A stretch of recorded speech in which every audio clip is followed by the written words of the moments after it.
and I'm on the Oracle Developer Advocates team. You can see me way down here. I advocate for open source. And so why are we interested in Git? Well, first of all, everyone's using version control, right? Everyone, no matter what it is, at least some kind of version control. The nice thing about Git is it has a very low entry point to learning, so you can get installed, get it up and running real quick and easy and start making commits. It has a very deep end if you want to dig in and learn a lot. For example, there's a feature where you can commit parts of a file. This is a Stack Overflow response to a question on how to do that. We won't go into that level of features. We'll just be doing some of the basic Git stuff. And of course, all the cool kids are using Git. At least that's what we hear. So if you want some more reasons to use Git, you can go to Git Tower, and there's a book they have on how to use Git, and in the appendix they have a good list here of why you'll want to use Git. I was speaking with a gentleman at a conference a couple of months ago, and he was from South America, and he mentioned that we were talking about version control, and he mentioned that they chose not to use Git because their workers were off-site and their internet was spotty. And that actually brings us to the my main reason why I like Git is a distributed version control system. So having spotty internet connection and remote workers is actually one of the best reasons to use Git. So by distributed, what that means is your normal version control systems everyone's used to, like CBS, Subversion, they have a central repository. You do your check-ins, your checkouts, your commits to that central repository. If the server's down or if your internet's down, you're not making commits. You can still work local, but you can't commit back to the repository. With Git, everybody has their own full copy of the repository. Don't worry, it's not this huge take up a ton of space thing. Git uses more of a diff type of a system, and you can look at some of the documentation if you want to get into more detail on how that works. But basically everybody has their own copy, and as you're working, you're making frequent commits, correct? In and out. So you can make all the commits you want local, and you can roll back, you can commit, you can branch, you can merge. And when you're ready and everything's working, you can then push all of your changes up to the central repository and get those merged in. And if the internet's down, you push them later. The central repository will get your entire history of changes, of commits. So what are we going to do? We're going to, like I said before, this is just a basic, here's Git, here's how you install it, configure it, and do a couple commits. We're not going to go real deep. The page I have up right now is a really good free book on how to go through and learn Git. I will have a few more links on my blog. My blog's at learncodeshare.net, and there's a post called Intro to Git. And if you go to the bottom of that post, there are some links here for further learning and some links to remote hosting services, and we'll talk about those here in a second.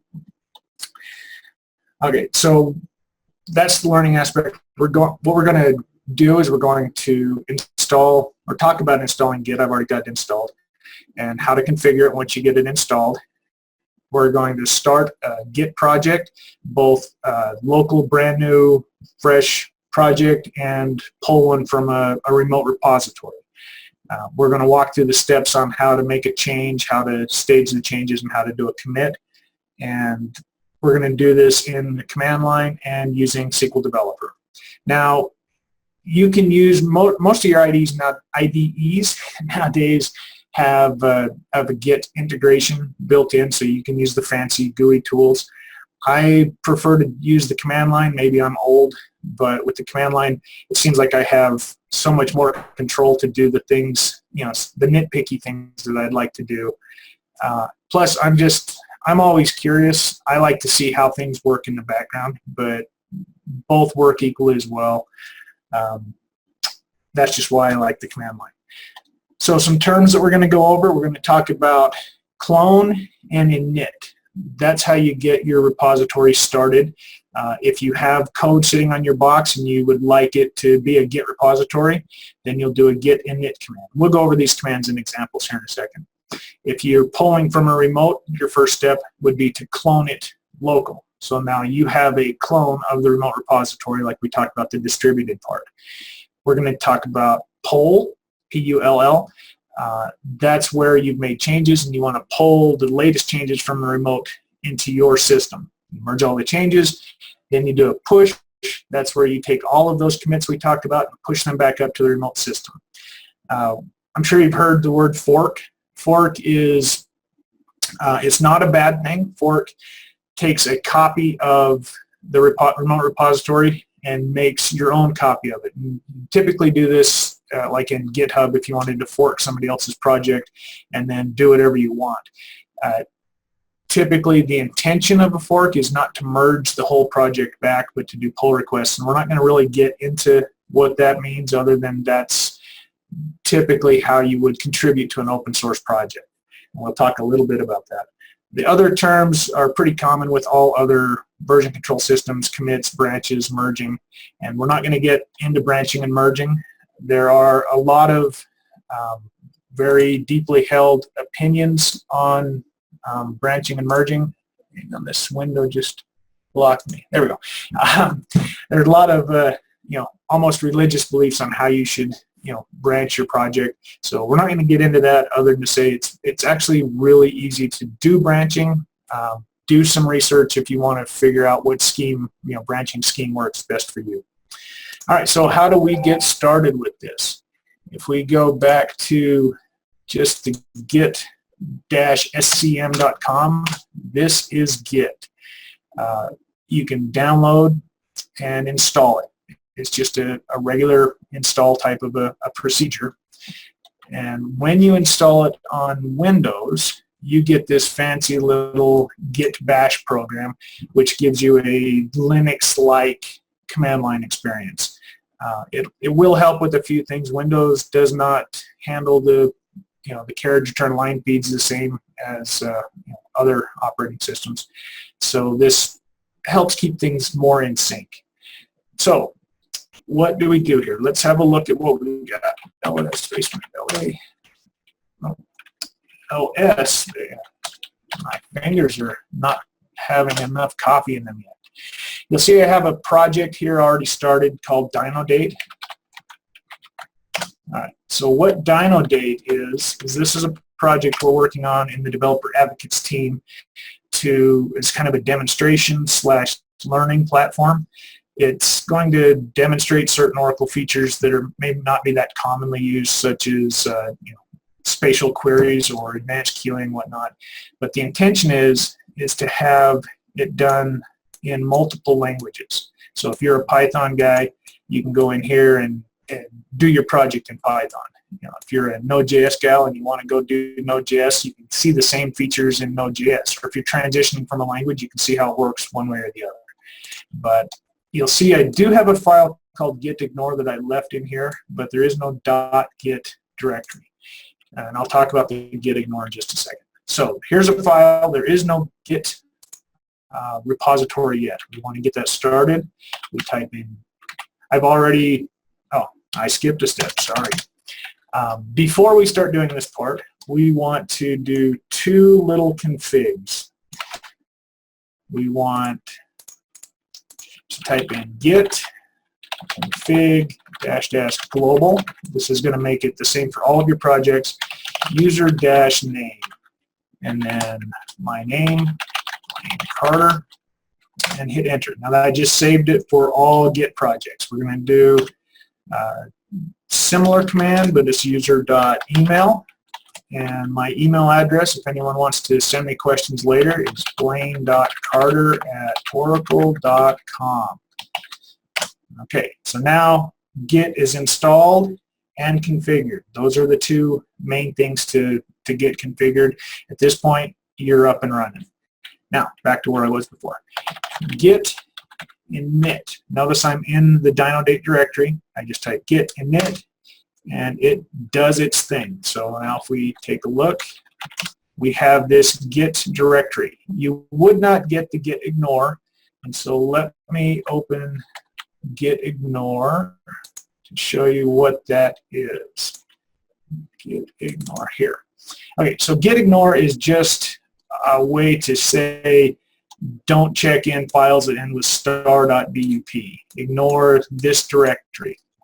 These are things that you don't want to track in Git, and there's a lot of pretty standard files out there. Over the years, I've just been copying other, files from project to project of the things that I don't want in my version control system. For example, if you had a password file, we won't discuss good, bad, or otherwise on that, but if you had a file that had a password, you definitely want to include that file in the git ignore and not check it into the repository. All right, so now we have a git repository, but it's empty. So another command we'll use frequently is git status. You'll see these are all in red, meaning that they're not tracked by Git. Okay. If we wanted to just add the README file, for example, we could type in git add readme.md. That would just stage or add that file to the pending commit. But we would like to commit everything, so we're going to just use a dot. So git add dot.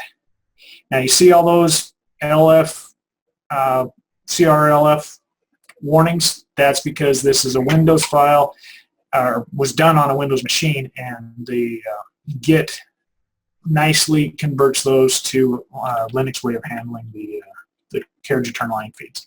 So now let's look at Git status again. You'll see a whole bunch of green stuff. I won't scroll back up there, but what that's done is that's gone recursively into every directory and staged everything to be committed. So now we'll do git commit -m. M is for message. Everybody uses good detailed commit messages, right? This is our initial check-in. So another advanced feature of Git that's kind of nice is, let's say I have a typo in my commit message. I can go back later and correct previous commits. I'm not going to go into how to do that just yet, but just know that's another advanced feature. Okay, so now if we do a git status, you'll see we're on the master branch and there's nothing to commit. The working directory is clean. So now dynodate is being tracked by Git. So let's modify a file. Let's open the README, and here we'll just add is cool. Save that file. Go back to here and we'll say git status. Oh, did I save it? Oh. Let's get in the correct directory.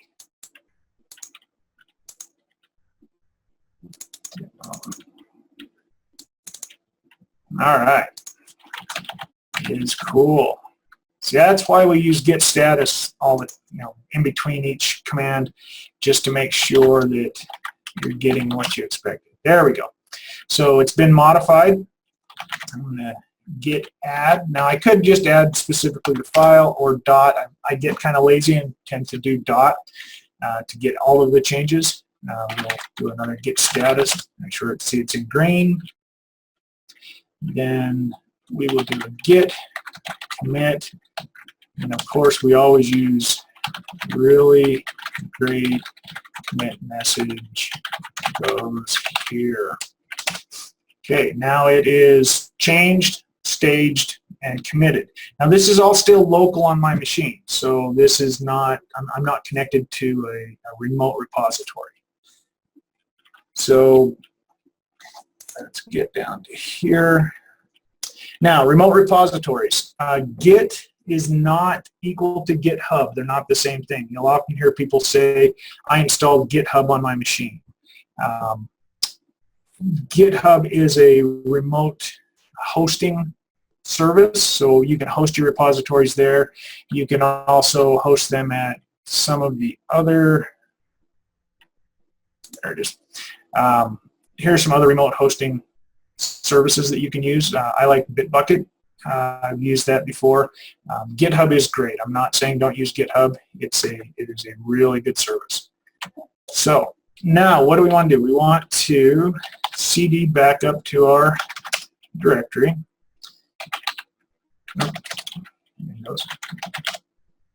And you'll see this is the only project there. So now we want to get a remote repository. Let's say that you want to contribute to the node Oracle driver.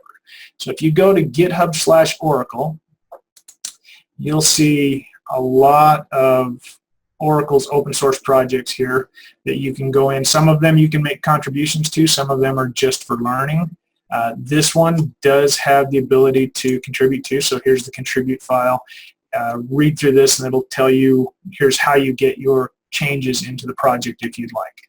So let's take, so to clone the repository down, we'll look here at HTTPS clone URL. Now what that means is you can actually clone the project using an HTTPS method or an SSH method. If you use the SSH method, you have to have keys set up. Right here, GitHub has a really good walkthrough on how to set up your SSH keys. We won't go into that. Just know that it's there. If you just Google Git SSH, that's going to show up on the link. So we're going to use the HTTPS method. Well, that's hard to say repeatedly. If you were using the SSH, you change this to here, and it will give you a different URL. Click this to copy the URL. We'll go back to our git bash, and we're just going to do a git clone, and then we're going to paste in the URL. Now, you could put on here if you wanted to change the name of the directory it's going to clone into. There are other options. Just know that that's there. And so this pulls down rather quick. It's a small file.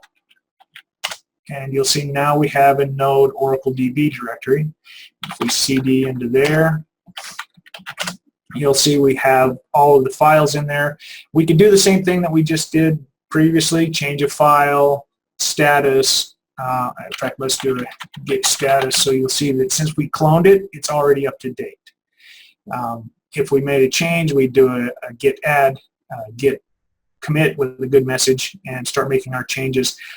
Later on, if this were your own project, you would do a git push to push it back up to the remote repository. Since this is not my project, I can't do a git push, so I can't demonstrate that with this project.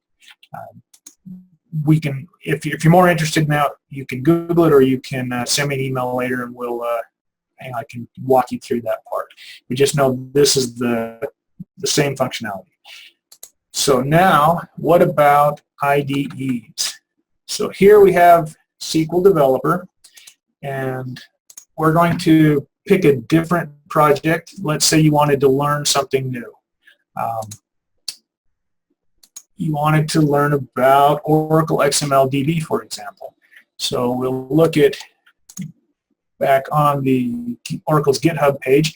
You'll see here's the XML sample demo. We're going to take the HTTPS URL just like we did before. Clicking this button, it's on my clipboard now. All right, so in here we have team with git link right here. So we want to go team git clone. And this pops this up. Then if you love reading this, you can leave that there, or you can click the skip next time and then that goes away. Now, remote name, you have the ability to push and pull from multiple remotes for the same project. So if you're pushing to your company's repository and GitHub, then you would do in the command line, you do a git push space name of the remote. So origin would be your main one, and then whatever you name the rest of them. So here we'll just paste this in. Now be aware of this proxy settings. My personal box is set up kind of funky, so if I use this, then it'll fail, so I just tell it no proxy. If you get a weird error on this next step, it's probably because of the way your proxy is configured. Just go in, no proxy, and then hit next. Oh, If it's your personal repository and you want to push and pull, or your company, then you would set up a username and password. Or if you're using the SSH, you'd have to do the key. More advanced stuff, we're going to not cover that.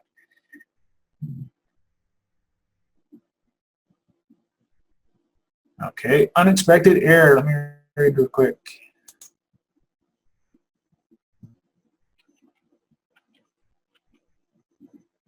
Did I forget to check that? Oh, for fun. Things always break in the demo. Okay, so it's saying proxy. So let's try the SSH.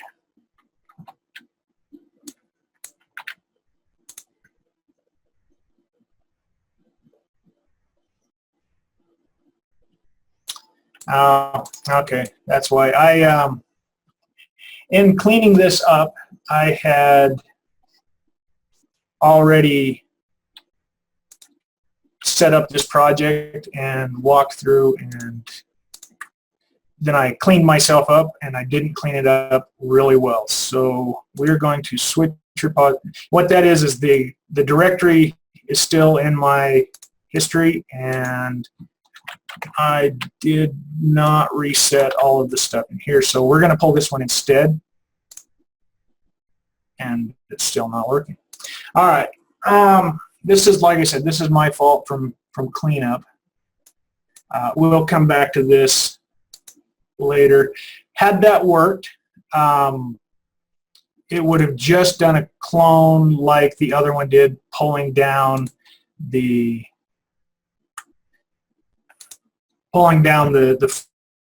files into a local directory. And let's go to demo, and we will pull open the one that we already pulled. So this is working. Let's look at team versions. Sorry about that. You'll notice that when you go team versions, you get this little window here. Now, because I still have the previous one here, that's why it stopped working, because I had deleted in the background, didn't clean up fully. So we're going to switch over to this one. Now so that was my fault, but there is a little bit of a bug right here. If you're working on this project and you don't come over here and just highlight this or anything in the tree below it, you may get a Java error when you try and commit, so just be aware that that's a known bug. It's going to be fixed shortly. But in here, you can look at all of the different options, branches, local, remote. We won't go into what all of this means. Just a quick example of how to make changes. So we're going to make a change here. We're going to put change that won't compile. And we're going to look at, let's say, then we're going to look at pending changes. So down here, you'll see that it automatically pops up in here. Now there are several ways to do the add and the commit. You can use these buttons here. You can right-click in the file itself, under versioning. You'll get all of your branch merge. Really nice GUI walkthrough of how to do all of the same stuff we did before. We're going to go down here and add the file. This is staging the file for the changes for commit. So we'll add that. Now they're staged. You notice the plus went away. Now here, remember to have this highlighted or something below it. When we click this, we get the commit window. Now in here, we can kind of skip the add step. I don't like to skip the add step. I think it's the stage step. We'll leave that unchecked. You can select the files that you'd like to commit.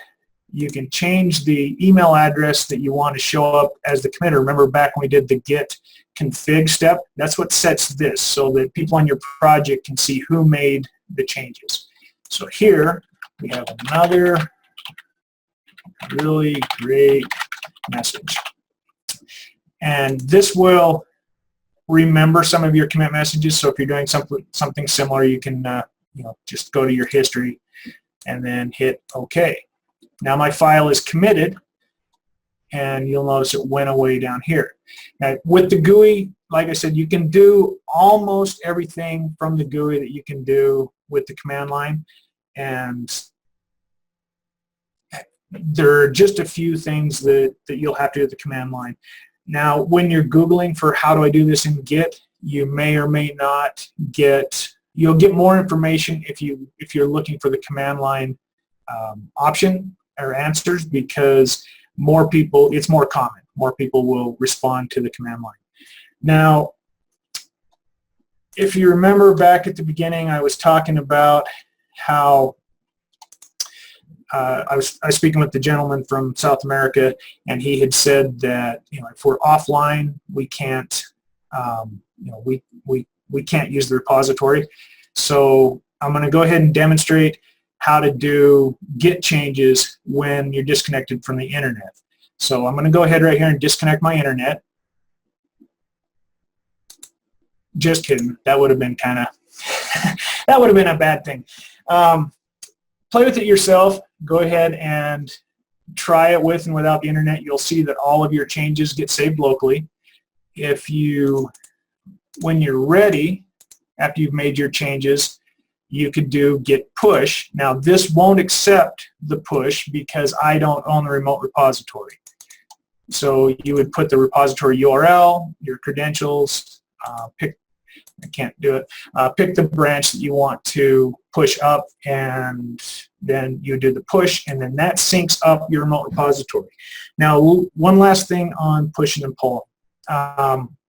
You should always pull the changes from the remote repository first, because a pull will actually do two things. There are two commands. There's a fetch, which just pulls the changes down, but does not merge them. And then you can do a git merge, and that will merge and show you the conflicts that you can resolve. If you do a pull, it's a combination of those two. It's just a shortcut. It's a git pull or a git fetch followed by a git merge. So git pull combines the two. So anyway, that is a very basic overview of Git. If you have questions and you want to tweet me, there's my Twitter. There's my blog. The blog has links to most of the slides that I've shown, or the websites I've gone to. So at this point, I guess we're open for questions.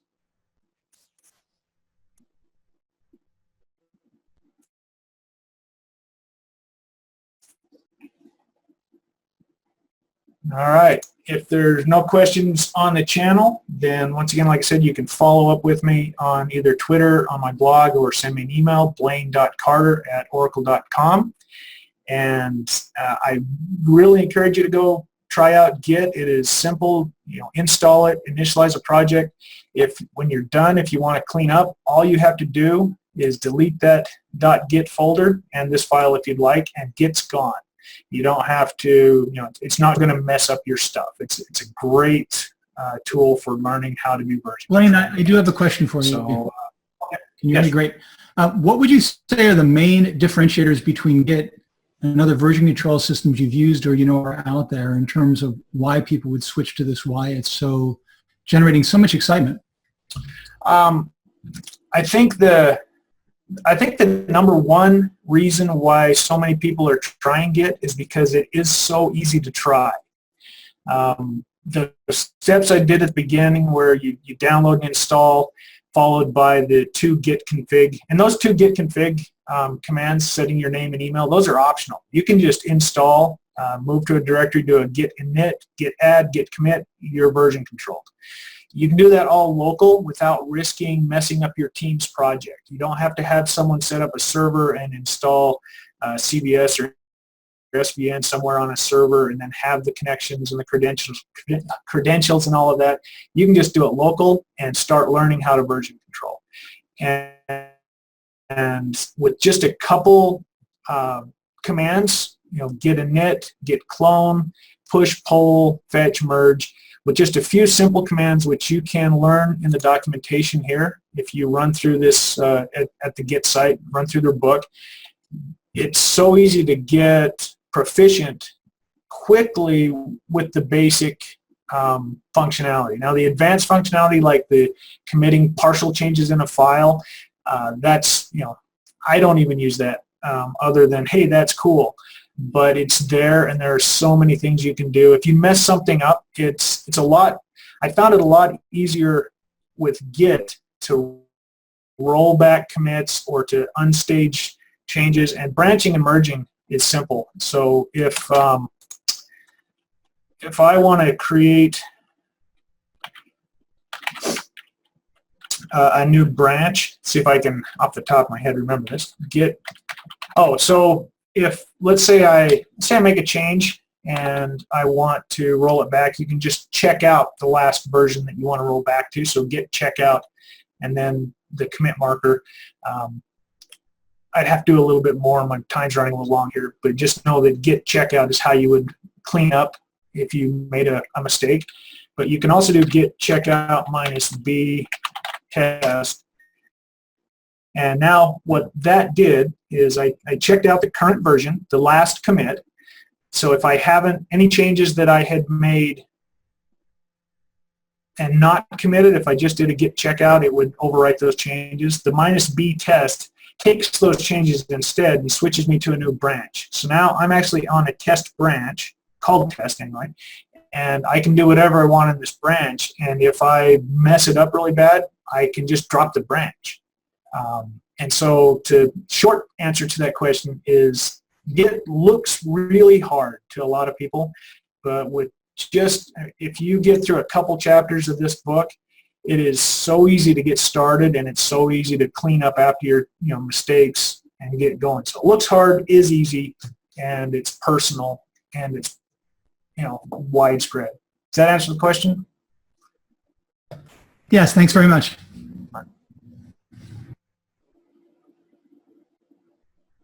All right, anybody else?